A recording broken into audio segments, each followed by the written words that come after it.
Bonjour élèves de 4e année. Aujourd'hui, je vous propose de regarder ensemble le quiz numéro 3. Mais avant ça, est-ce que vous l'avez fait? C'est important d'essayer de le faire tout seul avant d'avoir droit à la correction. Pourquoi? Parce que à l'épreuve, vous n'aurez pas droit à la correction avant de la faire.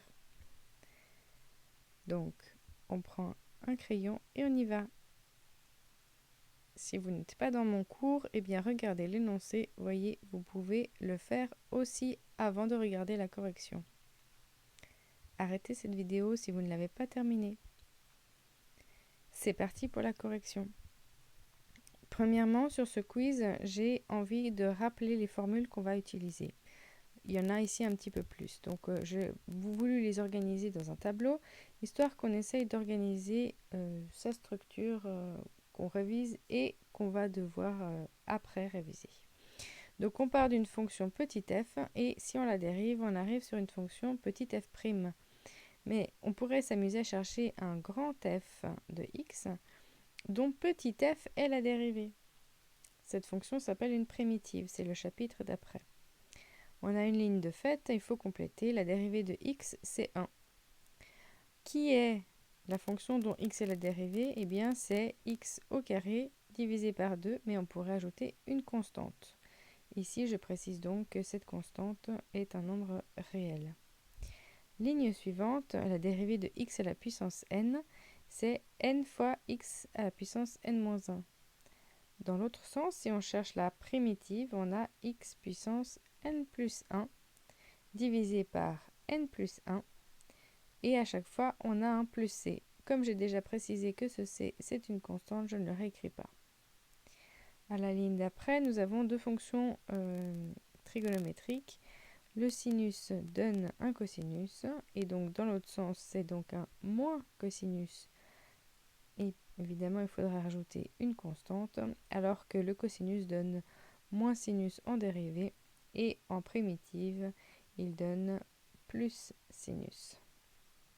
Toujours avec un plus c, donc plus une constante. C'est bon, on a fini de réviser. On va maintenant réviser dans les exercices. J'ai ici organisé votre exercice sous forme d'un tableau avec des colonnes pour que cela soit méthodique, que l'on remarque que c'est tout le temps les mêmes étapes que l'on traverse. Réécrire la fonction, c'est une étape très importante puisqu'on va vouloir utiliser les propriétés des puissances pour faire la dérivée. On va dériver à l'aide de la formule du x à la puissance n.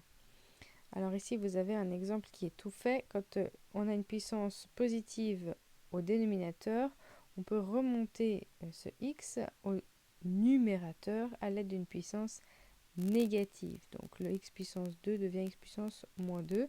Et en dérivant, on applique la formule du x puissance n. Donc moins 1, ça donnera puissance moins 3.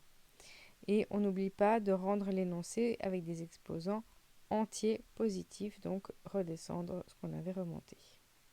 Pour le prochain exemple, ici on a 2 sur x, et bien 2 sur x c'est 2 fois x à la puissance moins 1.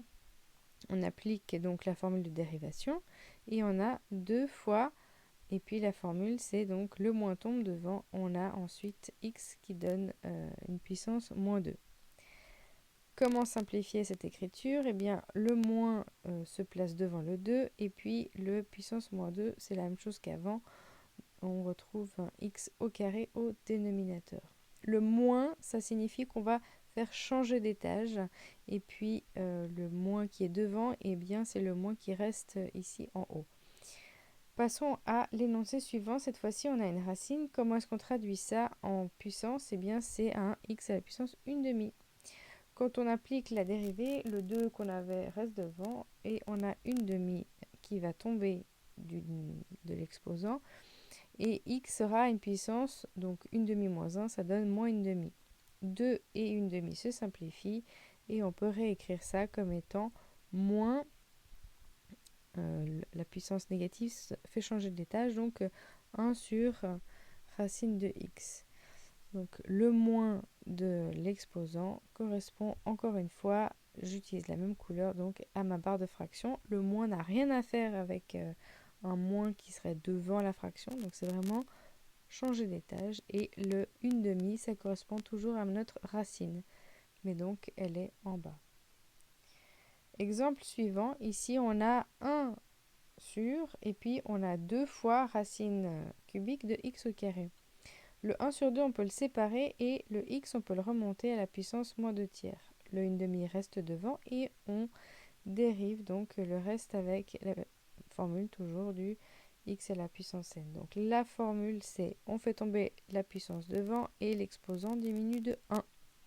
On peut simplifier les deux, et puis on voit que l'exposant reste négatif. Donc il va falloir retraduire. Le moins fait changer d'étage, et puis la puissance 5 reste une puissance 5. Et le divisé par 3, eh bien, c'est exactement ce qu'on avait obtenu à cause de notre racine cubique. On garde toujours donc une racine cubique. On peut réarranger correctement, mais c'est fini. Passons maintenant à l'exercice suivant. Ici, on a moins 3x sur 2. Eh bien ici, c'est encore tout simple puisqu'on n'a pas de racine, on n'a pas de x au dénominateur. On peut séparer la pente et on voit que la pente, eh bien, c'est exactement notre dérivée. Pas besoin de réécrire. Ensuite, la fonction suivante, on peut la réécrire en distribuant le cube aux deux termes de la multiplication. On aura donc 5 et puis le 2 au cube et le x au cube. 2 au cube, cela fait 8. Donc on a 5 sur 8 devant, et puis le x au cube, on le remonte, il change donc de signe cet exposant. Après, on a donc toujours notre 5 sur 8 qui reste devant. On applique la formule du x à la puissance n, sa dérivée. Et on a donc moins 3 moins 1, ça fait moins 4. Le moins signifie toujours que le x va changer d'étage. Donc le moins 3, lui, c'est celui qui reste en haut de la fraction. Et le 4 tombe donc au positif quand le x est au dénominateur. Deux exercices encore. L'avant-dernier est très très simple puisque une puissance négative nous fait changer d'étage. Ce qui veut dire que ici le 7 sur 3 reste devant et le x devient à la puissance 2 en passant en haut. On a donc juste à recopier le 7 sur 3 et on multiplie par 2x. Finalement, on a donc 14 sur 3x. Dernier exemple, dernier exercice. Ici, on va réécrire de nouveau en distribuant notre exposant aux deux termes de la multiplication qui se trouvent dans la parenthèse. On peut distribuer uniquement parce que c'est une multiplication. On ne peut pas distribuer sur une addition. Donc ici, on voit que le x puissance moins 2 va changer d'étage et donc devenir puissance 2. Et puis après, il suffit de donc dériver avec le x puissance n et on réécrit tout simplement 126 fois x. C'est terminé pour ce quiz. J'espère que vous avez bien compris la correction. Je vous conseille de le refaire si vous avez eu quelques petits soucis.